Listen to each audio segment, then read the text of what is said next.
Hey Eric. Hi, how are you doing? Hello. I'm Hi. okay, Susie. How are you today? I am very well, thank you. And we are rolling already Good to with hear. our freestyling session. Sounds good. Sounds good to me. Well, I'm just wondering, we might best explain how we met because it was kind of a bit bizarre, really, wasn't Yeah, I guess it's one way of thinking about it. it? Yeah, yeah. Can I just ask, am I a bit of a shadow with it being so bright behind? Shall I close the curtain? Oh, just check that that's a bit better. Is that a bit better? Better? That works. No, that works. That works.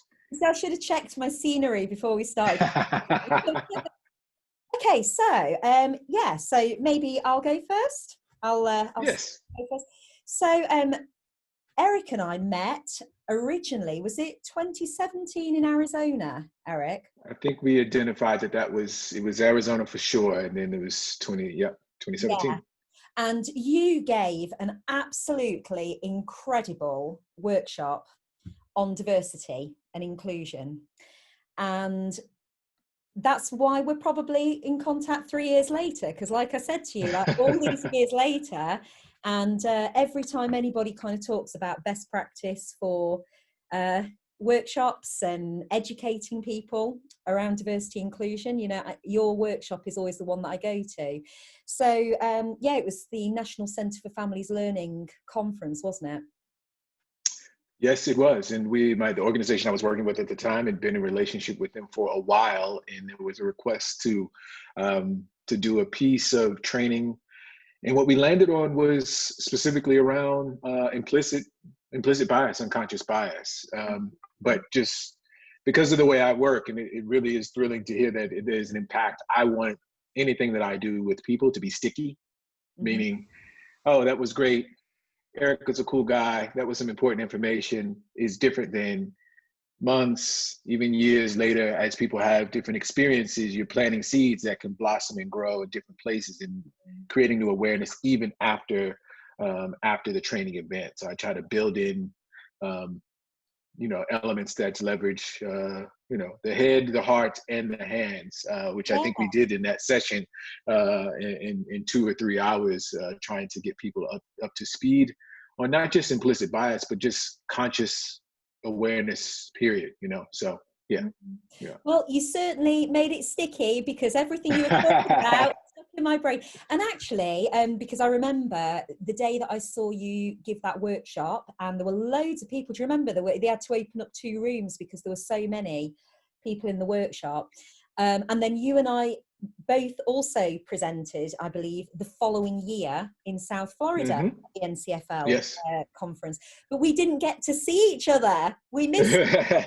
So Well, yeah. they went that well. It was that popular, which was good. In terms of the feedback, they were like, "Can we make it longer? And can we almost curate the people who come in?" So I think it was a pre-conference, almost like a pre-conference offering Yeah. that we did, a half day or a full day. I can't even remember, but it was Mm. um, a smaller room and probably as many people, which Yeah. which was tricky. Yeah. Well, I'm just thinking, actually, I guess it would make sense for the folks watching to kind of know a little bit more, maybe about you and me, because obviously what you've just described, maybe if you want to kind of just say more about what you do, because it's very exciting, the stuff that you're involved with.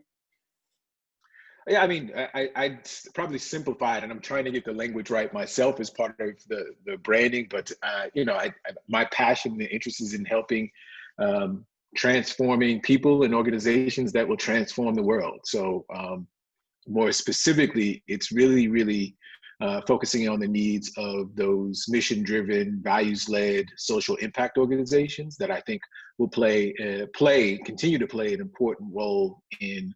Um, transforming communities.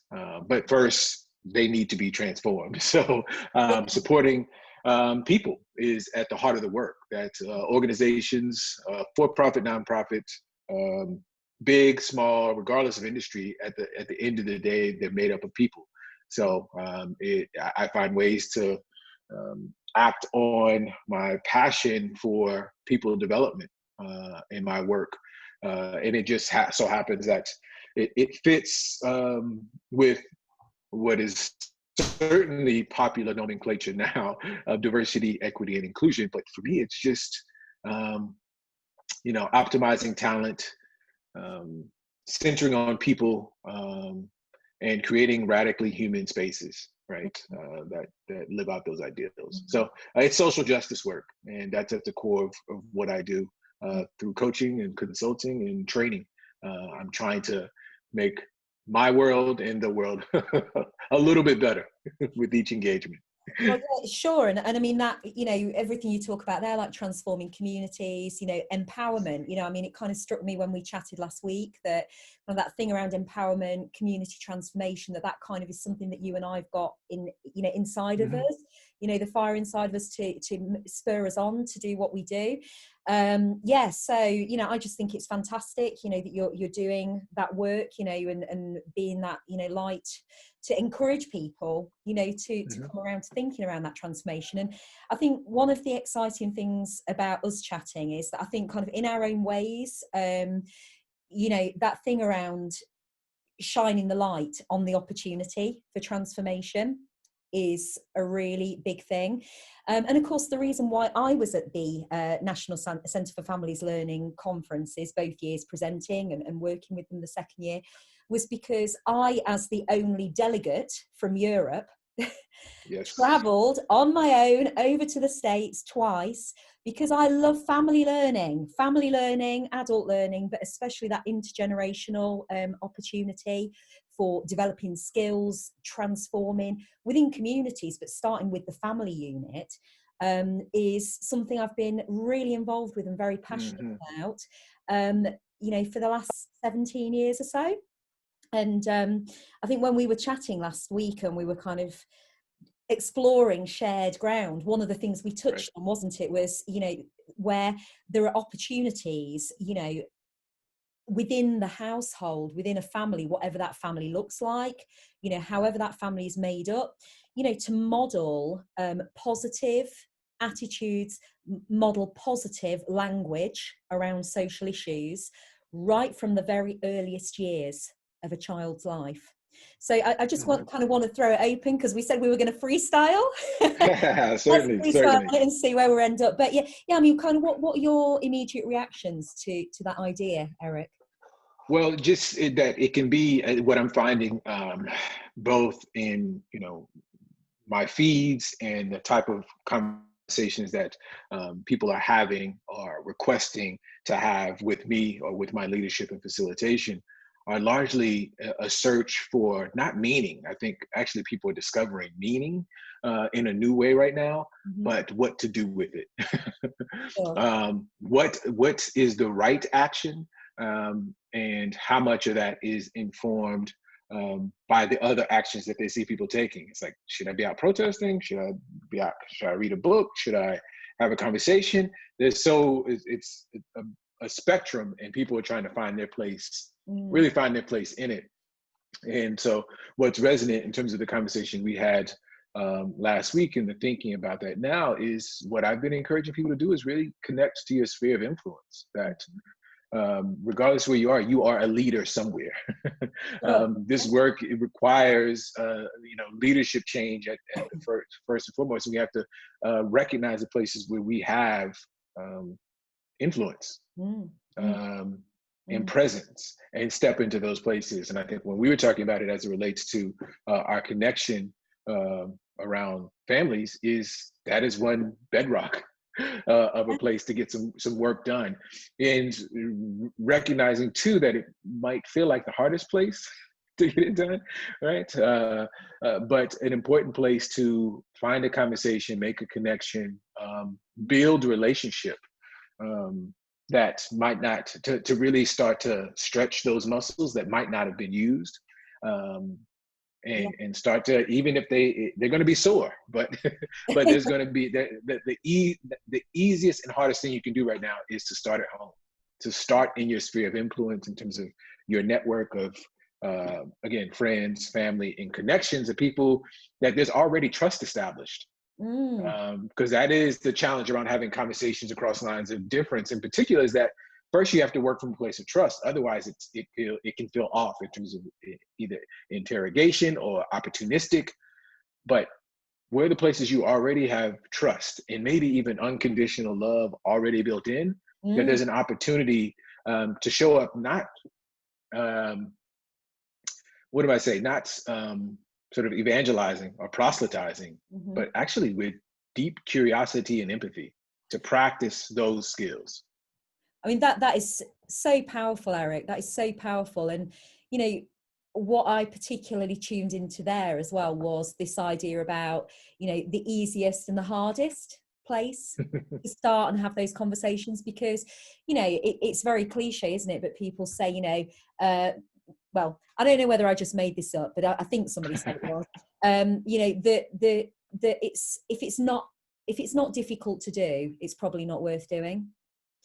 You know, so in terms of probably the reason why it is so important for this kind of dialogue modeling about social issues and perceptions or prejudice or judgments or what have you, one of the reasons why that matters so much is following that gut instinct about, okay, this is quite a difficult conversation to have. Therefore, if my gut instinct is telling me this is potentially quite difficult, that's a little radar to say this could be transformational. This could literally, could literally shape our narrative, our conversations, both in this household, but also for whatever generation is involved going out into communities. And of course, at the moment, with that all, you know, mainly being virtual as well under the pandemic, I think it is probably more important than ever, because we are even more reliant, aren't we, on word and what people say. Yeah, and you know, both of our backgrounds are in the space of education and learning. Me, K through 12, actually K through 16. So one of the powerful pieces for me related to that is the idea that the children are watching. So in those places where you are parenting or guarding or connected to young people, how you show up in this moment, you're talking whether you're saying anything or not. So, yeah, the message is around, maybe it's not okay to talk about these things. Maybe it's not okay to be around heightened emotion, or express fear, or anger, or any of those pieces, or deep love and empathy. Like what is okay is going to be read by the adults in the room. Sure. And what is not okay as well. And so what are the lessons that you're sending without saying something, and what might be the benefit then, knowing that, of almost preemptively stepping out to say, let's create space to talk, and or not starting with questions, actually your own reflection. Sometimes you open the door by actually saying what's happening with you, even if that's not clear. And then someone will mirror that reaction with what's happening with them. And then so you create the space for what could be a very rich dialogue. I'm not saying that's always the case, but at least you create the opportunity. You should create the opportunity. But particularly, I think this point around young people are watching. They're watching us in these moments. They're watching the adults in their lives. And you're actually laying the foundation in these formative years for how they will approach these types of experiences or events or moments coming forward. And we have to know and understand and believe that this isn't the last time. It wasn't the first time, and it's not the last time. So what are we doing to build skill and resilience in ourselves and others, knowing that as we continue to do the work, we want to mitigate and lessen what we're experiencing now, not even just as a nation, as I think about it here in the US, but what is becoming a global reflection point, I think, around both racial and socioeconomic inequality. That it's not just one thing, and how that connects to other identities and movements for which they're there too, saying, wait a minute, this is a reminder that we just something's off, right? Sure. And it's interesting as well, because where you're talking about, you know, the global movement, and that idea that, you know, it's not a tick box thing, because let's face it, a lot of stuff around modeling of language, people have often been from a compliance kind of mindset. You know, even in a family learning context, you know, I know from family learning provision, I've seen that if there has been like an inspection regime, you know, checking the quality, whatever that means in inspection, which is often not the same as quality as the families and the beneficiaries see it, I hate to add, Right. It's very much, oh, have we done equality and diversity? Tick. Okay. Sure. And so I think that a great opportunity with this global movement that you're talking about is that we move beyond that mentality. We don't lose that distance travel, but we build on it. And like you say, it's going to iterate. This stuff, as with all social movements, it's going to iterate, isn't it? I mean, I think of it like a spiral, you know, in terms of you're going to get those moments where it's gaining momentum, like obviously now, then it'll potentially feel as if it's backing off a bit, you know, that it's not quite so heightened. But then, of course, we've got to hope that that momentum keeps gaining. But it becomes a more coherent picture, you know, right through to household level, in terms of, you know, are we all you know, at least on the same page about acknowledging different views? Right. You know, because and getting clear about our values, you know, like sure. really living out our values. I mean, I would say, and the literature does point to some basic universal values, but even getting clear about what are, you know, your household values, right? And Sure. creating space to say, how are we living these out? And what things do we do are consistent with that? Meaning, if you, I'm thinking about the household uh, as an organization. Any organization is just it's people. It's Exactly. people who have a common and shared interest or goal. Exactly. Right. So now we're thinking about teams, we're thinking about households, and yes, we are thinking about companies and businesses as well. But the same things still need to be true. Are we aligning on our values? Have we created systems and processes to structure how we show up in those moments? Or the level of accountability, you know, sort of crucial accountability or radical accountability, or whatever you want to phrase it, that allows other people to call us in when we're not living in or leaning into those values. Is there enough of that in the sort of DNA to do that well? Because it is, as we talked about it, you know, it's a marathon. It's not a sprint.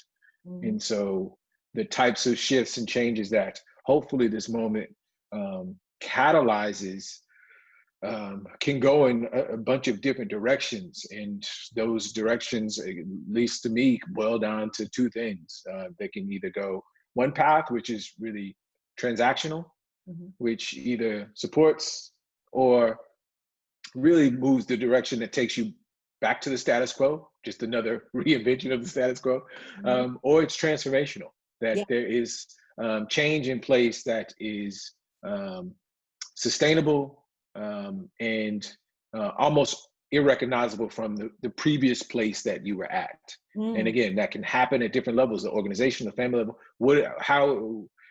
And so how are we making those choices in the same way that we said that individuals, particularly parents, is what do I do now? How am I supposed to show up? I believe organizations are doing a bit of the same thing, which means that they'll go back to what they know, which is check the box type things, transactional, because they don't know what transformation truly looks like. And so how do we find that balance between, you actually need some of those things, but they should be connected to a strategy or a bunch of things that sort of drive you in that direction. Definitely. And as you know, kind of day to day, in fact, you've just explained to me why fate took me in the direction of becoming a scrum master and working in agile. Because you're right, it's that parallel, you know, the teams and how you have that transformation driven within the team. It is highly relevant. I mean, one of the things I always love to do when I'm thinking about any kind of transformation in communities, but I especially find it fascinating in the family context and thinking about families and communities, you know, where you're talking about family values, leaning into family values. I think an interesting consideration around modeling positive language and attitude around diversity from when the kids are little is that very often family values are presented or they are misinterpreted as family rules. Okay, so you know, like a team might have a team agreement, okay, and the idea with a great team agreement, of course, is that it's driven, it's crafted by the team, from within the team. Yeah. Now, of course, Yeah. the interesting thing where we're talking about supporting, modeling, shaping these kind of, positive, accepting views of diversity, is that very often those children whose brains are exactly at the most receptive point, they of course are too young to understand or articulate Right. inputting into shaping, what that kind of family agreement or family values might look like. So as we know, that's why this family context for talking about challenging prejudice is so important, because of course by the time a young child reaches the point of understanding, processing and being able to articulate, a lot of those attitudes and cultures and language are already embedded in what they're hearing about them. Right. So Right. one of the things I think is hugely important, in terms of, globally there's been that investment in family approaches, and not just family learning, but of course I am a big advocate for family learning, is, well, actually turn the learning model on its head. What can, from the earliest years, what can the children teach the parents? Right. Okay. Right. Because as you say, a lot of the family value stuff is very kind of top down often. Okay. So when it gets to the point where the children, actually, they are often in a position of authority and expertise to educate the parents. True. So how do we handle that, Eric? If the kids have got the knowledge, what can we do as communities and educators to take that on board, do you think? I think ideally it would be creating the spaces for that type of dialogue, for a real co-creation that isn't about sage on the stage. That I'm the oldest, I'm the parent, I have all the answers and all the wisdom. I mean, in the same way that I approach consulting and even training, I have some deep knowledge, but I also respect and find my role is really to uncover the genius and talents and gifts that already exist in the room. So same approach. Yeah.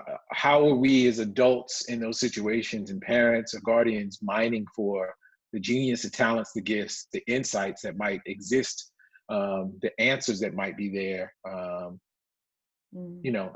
with our children, within that family. So that means creating a level playing field, though, and being clear about what that space looks like and demarcating it different from other spaces.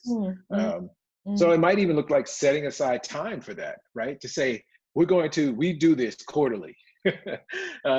We do a quarterly step back, which is about this process that already is contained. We create the container that says there are no roles and whatever, that we're talking together and co-creating together in age appropriate and developmentally appropriate ways. That doesn't also preclude you from using the dinner table or the drive home from doing that. Those are natural places, but I'm saying, so you can demarcate. This doesn't mean I'm not your parent. It just means that I'm not the one who has all the answers. Sure. Like in the drive home, sometimes it's not clear because you're peppering in some things that are clear that you are the person who's driving, literally driving. How do you create a space that says, we're in this together?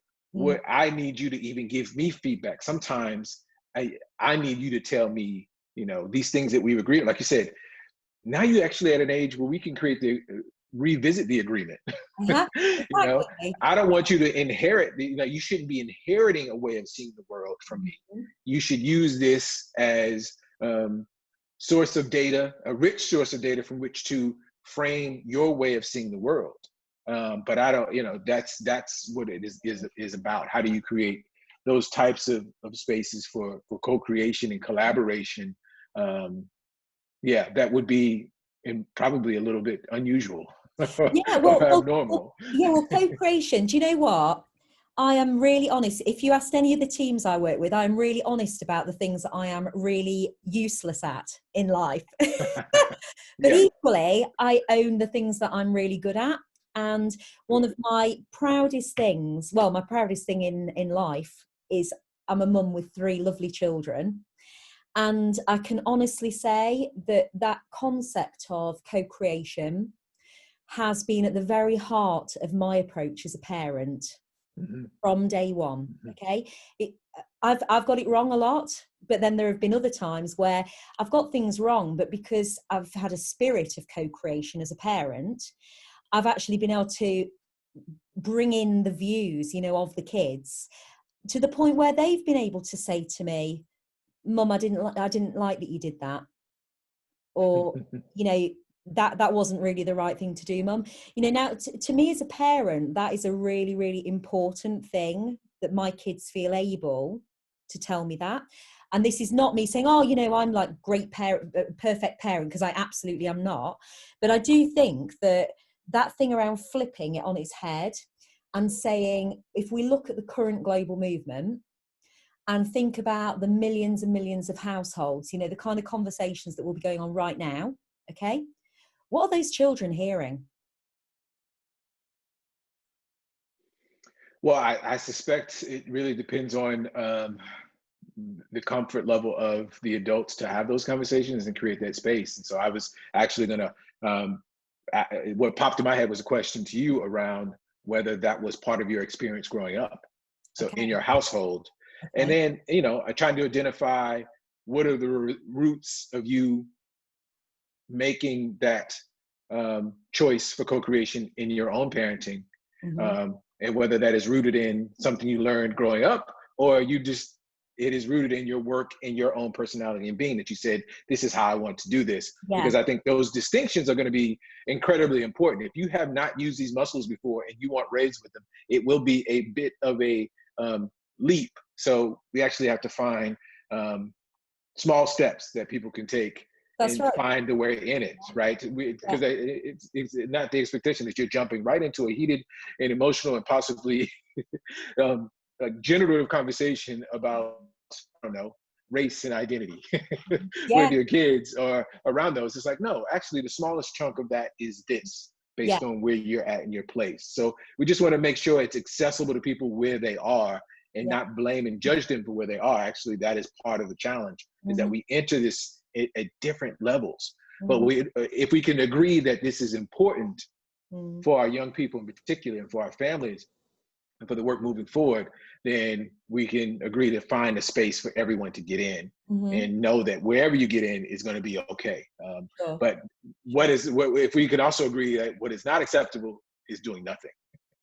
Yeah, and of course Right. that's Right. that's very much, yeah, you're right, and that's very much kind of a big part, isn't it, of where the discourse has shifted to these last few weeks, about Yeah. what's the phrase, it's no longer okay to just be comfortable. You can't Right. just be comfortable. I mean, coming back to your point about creating that space. I mean, there's a couple of things going through my head for that. So number one, I think that whether it's on a formal course, or whether it's in a family context, or maybe you might actually, as a parent, if you've got for example, your children's friends, for example, whether it's sporting fixtures and stuff, and things get mentioned, actually as a parent, to be able to model to that wider group as well, because again, even if a child doesn't necessarily buy into or agree with a particular perspective, as part of their sense making, their choice making, that again is an opportunity, isn't it, for them to hear lots of different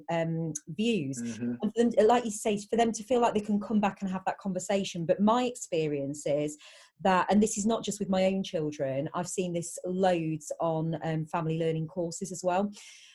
It's great to embrace and encourage the dialogue about this, but my goodness, do people need to be ready to respond to this, from it going from 0 to 100 kilometers per Pretty hour in quickly. America, in a split second. So, a lot of Sure. subjects, a lot of subjects that perhaps in a family context or on a family learning course, you might gradually gain momentum, you might be kind of exploring ideas.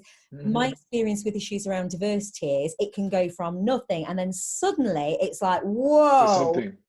yeah. And you've got to be ready, Yes. haven't you? You've got to Yeah. be really ready.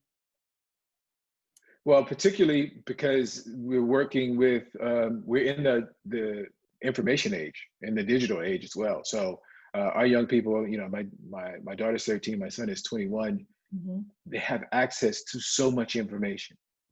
So much information, so much more than I could have imagined at their fingertips. And not all of it is good. Good meaning like not that, yeah, there's bad stuff, but I just mean it hasn't been vetted. Some of it is intentionally predatory, and a fair amount is misleading. So I think an important role of parents and guardians is particularly in um, helping young people become critical consumers of information. For sure. Um, it's not turning off the faucet. I don't think it is. At least for me personally, it's like no media for you, no social media, no newspaper, no magazine, no news. They're going to get access to information in the world that we live in. How do we help our young people become critical consumers of all this information, That's and right. then come to you with questions around it? That's right. To create the space that, oh, I heard this thing. I've gone through the process of, is it, to use, probably more academic language, like, is this a tertiary source, a secondary source, or a primary source? Sure. And what have I done those three. processes? All three, you know what I mean? So who did it come from? And, almost getting to the place as critical consumers that all information pretty much has some agenda attached to it. 100%. So how do you decipher what that agenda is and who it serves? Just Sure. as a lens. Now, again, in age appropriate ways, but I know I've had the experience of even my children coming to me with things that they just knew were fact because either a lot of people said it or a couple people said it, but they said it loudly and with conviction. Okay. And I'm like, man, I don't think that is, So how do you help young people decipher through information? At a time when, for me, it was like, if I wanted to know something I needed, I went to my encyclopedia, my Charlie Brown encyclopedia, so whatever. We can, like, now you get these pieces of information coming at you in so many different directions, and not only that, just information, meaning words and data. Now it's images, right? Sure. Now you're sitting with images that has another emotional reaction. And how do we have them sit with that in a way that's different than, say, the violence that they might see in a Marvel movie, or the violence that they, that they might naturally be consuming and be numb to because it is somewhat fictional and removed for them. Yeah. Now you can, open up, even in social media feeds or YouTube or any of these places, get access to what might be like real violence with real people that has a real reaction. Yeah, exactly. And also the other thing you've touched on there, because I agree with you about the critical thinking side of it, because that's I mean, let's face it. I mean, just generally with kids, critical thinking is a good skill to have, isn't it? And my goodness, adults need that too, right? So there are so many. Yes. But where do we start though? If you don't get it in those formative years, sure. You get to my age and it's hard to go back. So but I think the other thing where you're saying about, not just the impact, the emotional impact of imagery, but also the context shifting as well, because like you say, because there's so much content, there's so much language around issues around discrimination, prejudice, so forth, that again, because of the speed at which this information and all these different narratives are coming at young people, that, I mean, even if you're an adult and you're working, it's that thing, isn't it, around if you're constantly context shifting, how on earth can you possibly concentrate and make sense, even if you're really good at multitasking? So if you think about young people all the time and hearing all this different language, all these different opposing views, and that's got to be exhausting. And my worry is that young people and kids will find that so exhausting, especially if they don't feel like they've got that safe space with parents to openly talk about things and ask questions. My worry is that they'll kind of just give up that curiosity. They'll give up trying to make sense of it because it just feel like a barrage. Yeah, I mean, that is certainly a legitimate concern, and I would say connected to that is a numbness that might happen as well, because we're not, in terms of, and I know part of our connection too is around social emotional learning. Is there the emotional intelligence and literacy to connect to that information on a different level, and the space not only to express how they feel about the information they're receiving with Sure. someone who could resonate. If we are not showing up with a certain level of emotional, social and emotional Mm, intelligence and literacy, then we can't create space for our young people to talk to us about mm, um, what they're feeling, because that might be an easier place than like exactly what they're thinking, mm. depending on what their age is. They might be able to connect it to a word. It's like, I am feeling this. I don't have it fully you know, fleshed out in terms of what I'm thinking, but I Mm, can tell you how I'm feeling. And unless we're mm, creating spaces for that and to mirror that, then I think there are going to be some challenges around, um, yeah, what it means to internalize that, to not have a place or an outlet for it. But mm, in general, just as a reaction to the stimulation that we're talking about in terms of information, mhm. it being almost like a fight or flight reflex to just go numb. Like I Sure. won't feel. Yeah, yeah, yeah, yeah. I'll feel less. I won't express it, but Mm. I'll see this thing and it'll just sort of gloss off me, which could turn into sort of apathy. Yeah, You I know. think you're right. I think you're right, definitely.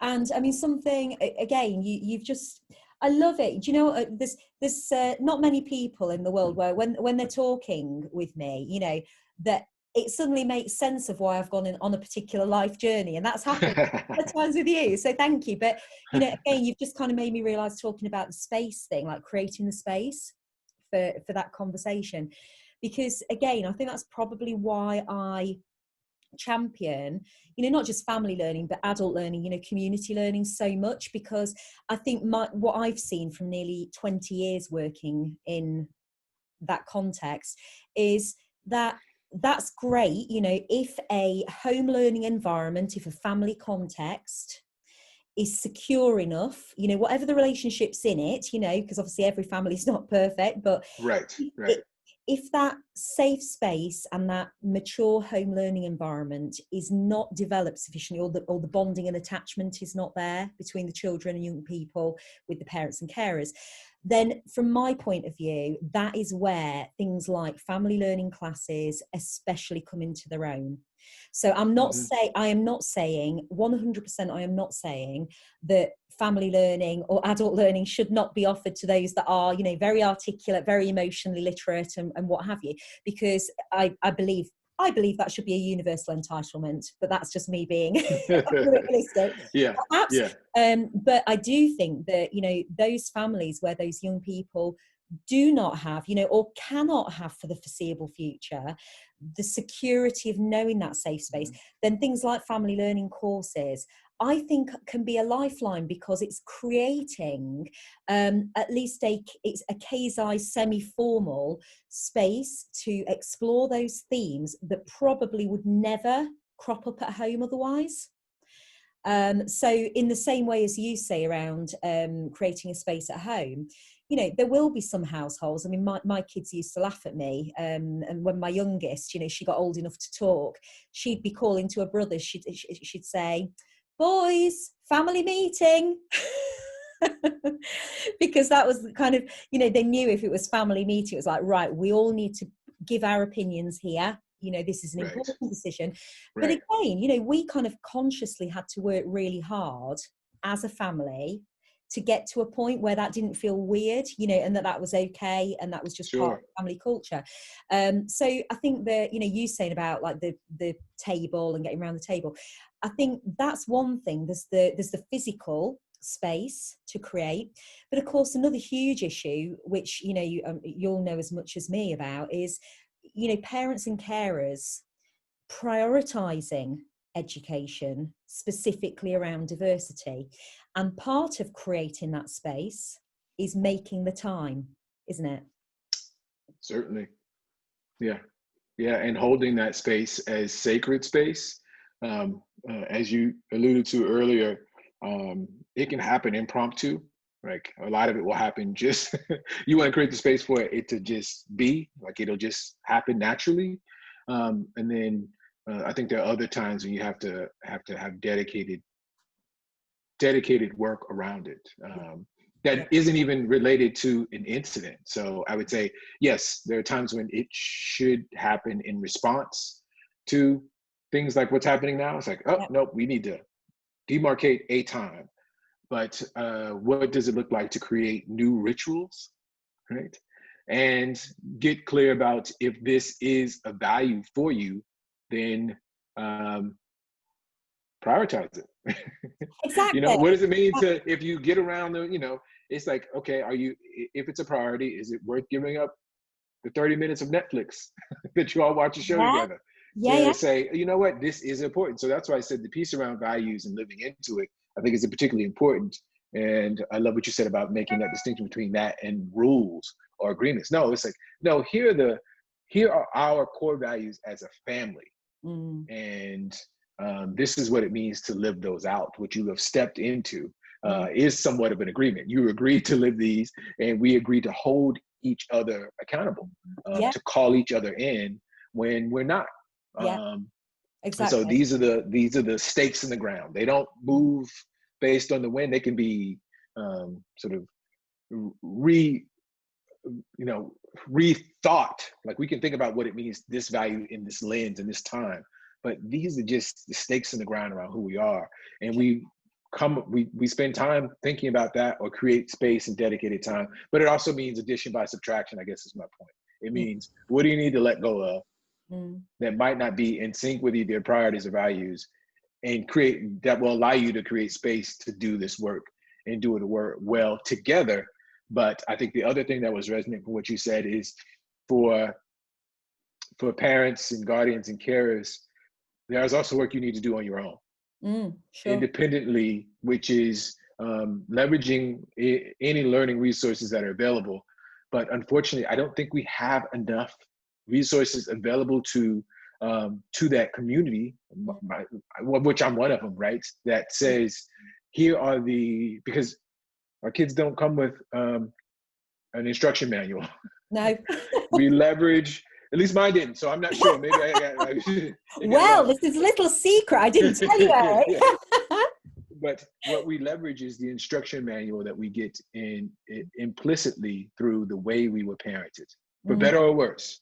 Our tools and tool belt, the tools in our tool belt are informed by that. So we know what to do or what not to do, and we make sense of that, and we just apply through trial and error in our own work. Mm. I think the speed at which the world is changing, and again, adding this information component and technological pieces, means that from my perspective, parenting is still catching up. Yeah. It's outdated and antiquated because we're not getting the information and resources we need to make the decisions for today, but also for the 21st century, what that'll demand, what our children in our world needs. Mm. Means that parenting is different. Mm. Having worked in education, teaching is different. Sure. Well, So, it sure is and now. it's the same thing. Yeah. It's the same Yeah. thing. Like, what are we preparing young people for? And has, the world of a teacher stayed in touch with, or in the same pace as our students? And I'd say the same question exists for our parents. How do we help parents stay almost abreast of and continually growing into this role that prepares our young people for the world as it is, but also as it will be, Mm. and as it's becoming? Not telling them, again, what to do and how to think, getting clear about what parenting knowledge, attitudes, and behaviors are required just to support who their child is now. Sure. Yeah. For sure. And it sounds like there's a whole other vlog in that, Eric, and where you're talking about, where we're talking about transformation, we've just got to hope, haven't we, that, if enough people out in the world have these kind of conversations, and we have that ripple effect that, that's going to kind of help the momentum keep going in a positive way, Definitely. in the households with those kids right from those earliest learning experiences. So, Eric, I think my brain is just going on overdrive. So I think if it's okay with you, maybe wrap up until next time. Sounds good to me. Thank you for the opportunity and the reflection and the dialogue in terms of modeling what is possible, and how we how we should be showing up with each other, and particularly those with which we have relationship, because there's an opportunity if we just plant the seed. For sure. Well, it's an absolute delight to see you again. And thank you for prioritizing this Always. conversation. An absolute pleasure. See you soon. Anytime. Thanks again, Susie. Bye, Take care. Eric. Take care.